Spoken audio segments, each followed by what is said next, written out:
Wala mga kacook. Luto pala tayo ngayon ng pinatuyong adobong manok. Una, igigisa muna natin ang ating mga aromatics. So, inuna nating igisa ang onion, kasunod ang garlic. So, igisa lang natin ng maigi. Tapos, pag gisado na siya, idagdag na natin yung ating manok. So, ihalo lang natin ng maigi uli. Tapos, hintayin natin na lumabas yung juices ng manok. Pagkain yan. Pag okay na yan, dagdagan natin yan ng ground black pepper.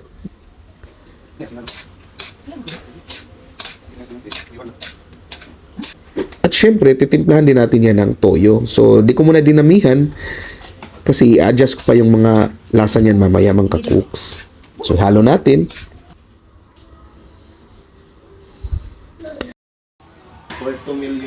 Tapos pag ganyan na, medyo kumukulo na siya,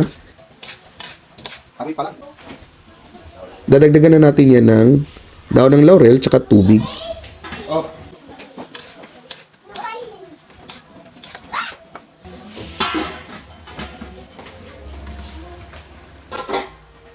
Pag ganyan na, medyo paluto na, dagdagan na natin yan ng suka. No? Hindi na natin yan ihalo mga kakuks hanggang ito ay kumulo. Kulo niyan, tingnan nyo naman, nagmamantika na yung ating adobo. Titimpla na natin yan uli ng black pepper at saka ng konting toyo sa naayon nating panlasa.